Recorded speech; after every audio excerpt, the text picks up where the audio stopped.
Muchas veces pensamos que podemos exhalar al infinito, pero llega un punto donde nuestro cuerpo nos frena y nos hace saber que estamos vacíos y que necesitamos volver a inhalar para recuperar el aire perdido.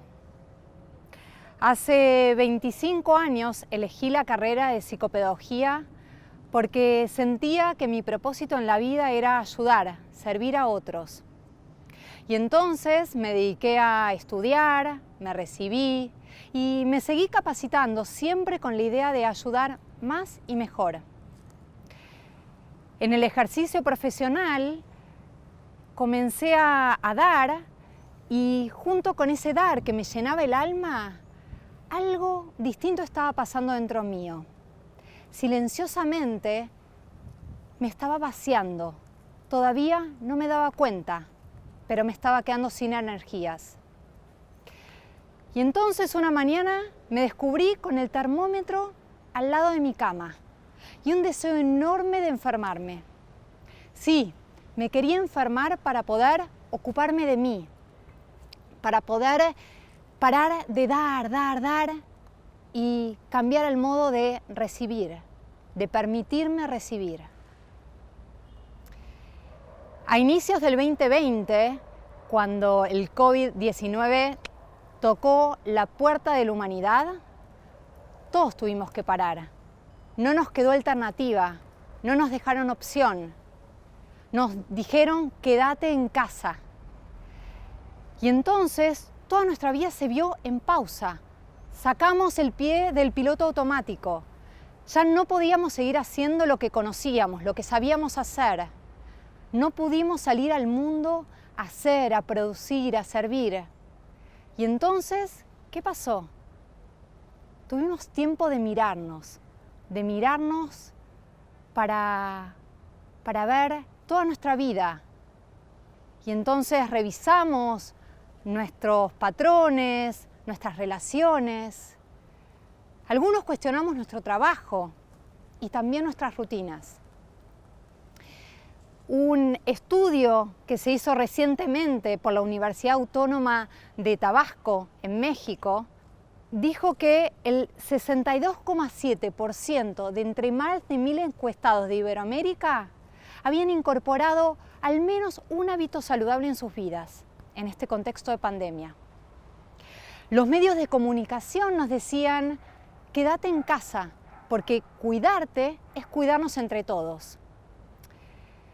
Claro, porque si yo me contagiaba, ponía en riesgo a otros, ponía en riesgo sus vidas. Entonces fue en ese momento donde el cuidarnos a nosotros mismos pasó de percibirse como un gesto egoísta a ser un acto de responsabilidad ciudadana. Este año, Amnistía Internacional elaboró un cuaderno llamado Resiliencia y autocuidado, salvar al mundo y no morir en el intento. Un cuaderno dedicado a activistas jóvenes en el marco de su acción, mostrándonos cómo aquellos que luchan por diversas causas pueden ver afectado su bienestar personal. Entonces, pone el tema en alerta, levanta una bandera roja y nos muestra cómo el autocuidado es fundamental, es primordial en la vida de todos. ¿Recuerdan que al inicio les contaba que cuando comencé con mi carrera me dedicaba a servir y solo quería enfermarme para poder descansar? Bueno, más o menos para esa época recuerdo una noche de juego entre amigos donde un grito me sacudió. «Despertate, Pieri, es tu turno», me decía mi amiga Adri, que estaba sentada a mi izquierda. En una mesa entre amigos donde ya todos habían lanzado sus dados y habían anotado el punto de la generala.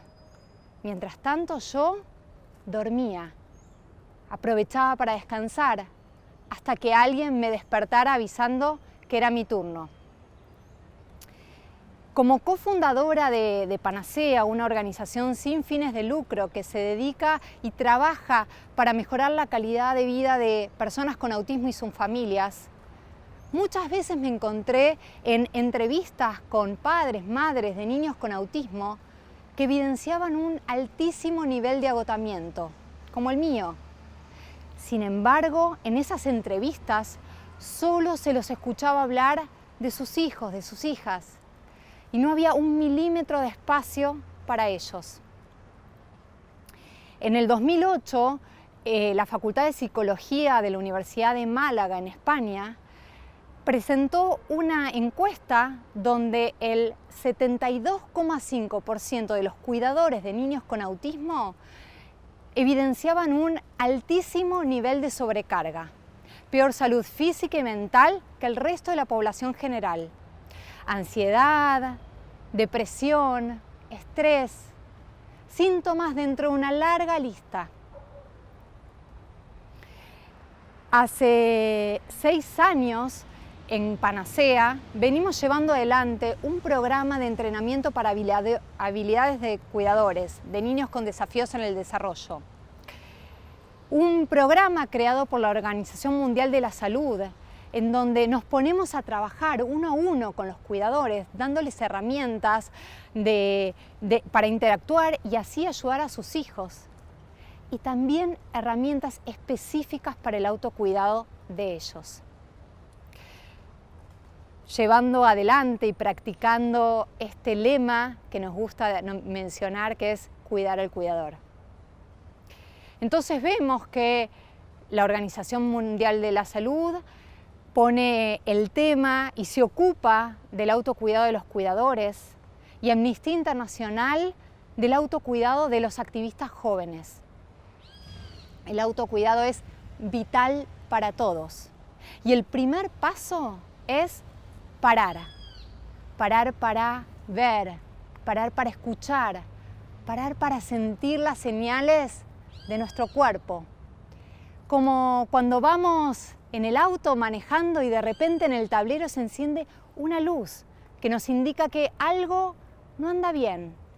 Y justo ahí tenemos la posibilidad de elegir, detenernos y ver qué está pasando para solucionarlo, o seguir adelante, hacer oídos sordos hasta que sea demasiado tarde y nuestro auto, nuestro cuerpo se detengan por completo. Cuidarse no es una tarea tan inalcanzable como hacer cumbre en el Aconcagua. Solo necesitamos parar y regalarnos un momento al día 100% para nosotros. Un momento de esos que vos sabés que te hacen bien. Salir a caminar, prepararte algo rico para comer, tomarte una siesta, leer un libro, escuchar música, meditar. Regálatelo una vez al día. Solo cuidándonos podemos salir a cuidar.